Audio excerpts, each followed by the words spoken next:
Hello, good evening, viewers. If you are new to the channel, kindly like, share, subscribe, and please do not forget to hit the notification bell. Mr. Chinedu Michael, in what looks like America and Israel smashing the international headquarters of Fulani terrorists in Nigeria.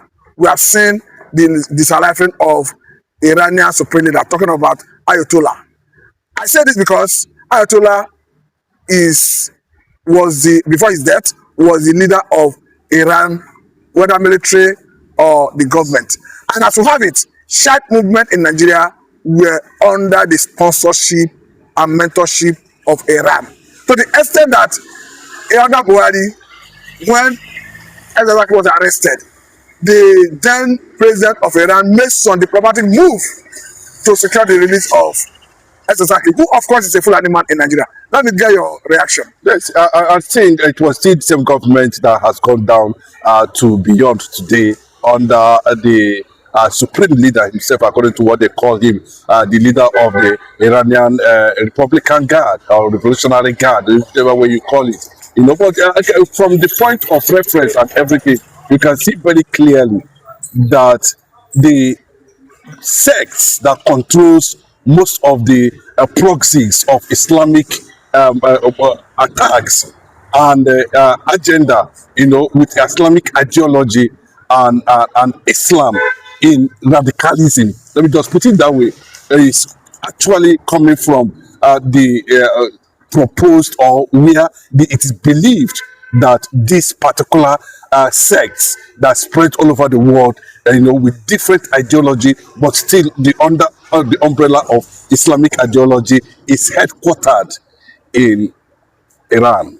And if you look at the Nigerian version of it, you know, it has always been linked to whatever Iran decides, you know, considering the fact that we have some extreme radical sects here in Nigeria called the Shiites and the Sunnis, and of which we are even hearing that Asad Dokubo might have actually belonged to one of these things. We have seen the reaction of Gumi in this regard also. Well, let us see as we watch the development goes on. But currently now, the Supreme Leader himself, Khomeini, has been confirmed to have been eliminated by an Israeli strike right there in his hometown. I say this because the Shiite movement in Nigeria have been designated as a terrorist group by Nigerian government.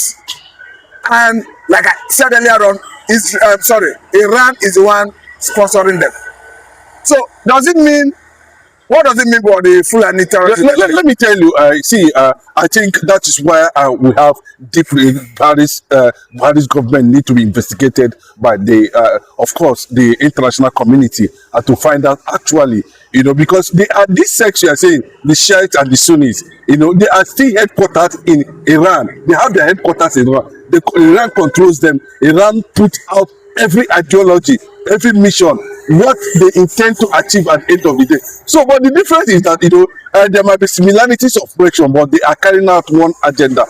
Buhari is a Sunni. Al-Zawahiri is a Shiite. So, the difference in the ideology is what makes Buhari look as if he has some certain hatred or reservation against the Shiites in Nigeria. But all of them are just championing the same cause. Remember, also, maybe some can be extreme, some can be liberal, some can be ideological based on what is actually on ground. But during Buhari, it was perceived that Al-Zawahiri was actually being persecuted, you know, for being a Shiite, because the Sunnis are claiming to be superior to the Shiite. The Shiites are claiming to be superior to the Sunnis. That is the game that actually, you know, played out. But in the research of it, all of them are pursuing the same Islamic ideology, both in Nigeria or anywhere else in the world. But if I may ask, what does it mean for the fight against terrorism in Nigeria, considering the fact that, as we speak, America puts already on ground to stamp out terrorism? Does it mean America in the coming days, in collaboration with Israel, because do not forget that even Benjamin Netanyahu have made it very clear that they are going to call to support their Christian brothers in Nigeria? Yes, we want to see absolute regime change. We want to see total liberation in Iran. We want to see most of these nations de-radicalized. Of course, we are looking at also Pakistan. I say you can see what is happening between Pakistan and Afghanistan now is ongoing. So once we see these nations being de-radicalized, and remember, too, Iran has a secret foreign policies on Africa that is linked to Islamic ideology. That is one. Then two, the people who believe they are the Fulanis championing whatever Islamic ideology in Nigeria. But it has taken more than 40, 50, 60, 70, 100 decades they have been on this. Right from 1979 till date. Right from 1979 till date. So they have deepened their processes and structures in Nigeria. The only way to go about it is very simple. Since they have refused since they have refused Sharia and they don't want to do away with whatever caliphate associated to Islamic ideology, the best thing for Americans to do, as they are already on ground, is to look inwards completely, and know that this thing, with time, they can regroup. If they don't want to play low at this point in time, because the structures are still very intact and the ideology is still the same. So I believe that the likes of, because when it has gotten to that point that we are not seeing any reaction coming from the northern part of the country over the death of Ayatollah Khomeini. If it was because it's like they are afraid of Trump now, and people are saying now, after Iran, it is official, Nigeria is going to be the next. Bola Tinubu, that's purely pro-Islam and pro-North, should understand very clearly this is not the sit down, this is not the time to sit down and laugh, or else, a certain direction might be pushed, a certain ideology or belief or policy, can be pushed against him coming ahead of 2027. So it should be very careful now with the kind of statement coming from Gumi and the kind of statement coming from Asani Dokubo. Asani Dokubo for some time now has been silent. He cannot come out and say, who is America? Who is this now? I think it has cleared him.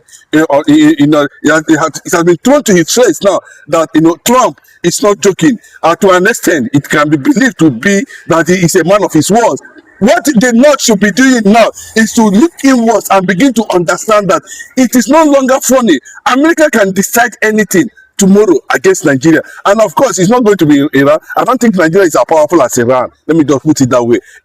Just one word, just one tweet, can calm everything down. But the fact still remains is that with what is going on and with the kind of arms that in the hands of the radical Islam in Nigeria, the only way out is to create a safe nation out of Nigeria, and that's what we are advocating. The Israeli government understands this perspective very well, and for them to also to establish a deeper alliance within the African coast, West African coast and on Africa, the continent, by granting and understanding that the northern hegemony currently under the influence of the Fulanis does not want to hear anything Christianity. An average ideology, Islamic ideology, is going towards anything that does not align with whatever they believe should be taken down completely. And it has become a threat to the world. And that is why you see America taking decisions they are taking currently now in the Middle East. Why is they not silent over what is happening to Ayatollah Khomeini? Those who are jubilating over what happened in Iran, are they not Muslims? Are they not Muslims? They are Muslims too. These are the people. Are you surprised that a country like Saudi Arabia is supporting America? No, if you come to what it is, the NATO, Nigeria National Atlantic Treaty Organization, if you look at NATO very well, yes, and look at what the role America played during the Second World War, trying to stop Adolf Hitler from advancing beyond what it is at that time. And other countries that America liberated that came under the umbrella of NATO. And of course, that joined America in that war, trying to stop the spread of communism in the country. Those groups have looked at it and said, yes, these are the people that have brought liberty to the country. But look at it very well. Out of the 56 Arab nations, about 11 of them are very rich.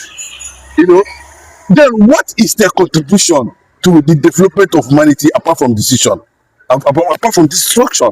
So looking at America themselves, the way I'm looking at it, I think to an extent they have come to identify that these people actually brought peace and life to the people of Saudi Arabia, and they signed that treaty. Look at Japan; these are the countries that have been the same umbrella with the same ideology. Let human existence and livelihood continues on a peaceful.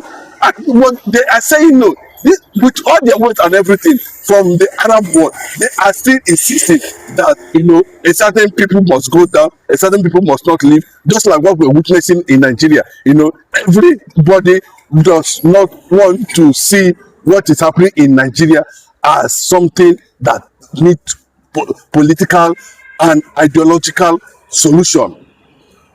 But you can see now the direction is going. So America is Saudi Arabia and other Arab countries. You can see they are aligning and their people are happy. It is sovereignty lies with the people. This is what the people want. They want liberty. They want education. They want freedom. They want dominion. They want to be educated. They want access to anything. They want to put their knowledge to use. They don't want to be caged as a result of one thing or the other, and that is what it is. And you can see to an extent most of those things that some of these Arab world are contesting now in some countries, or whether say extremism. That's what it's talk about. Extreme Islam. Extremism is a threat to the global world, and that is what America wants to stop. I must say a very big thank you for your time. Thank you very much.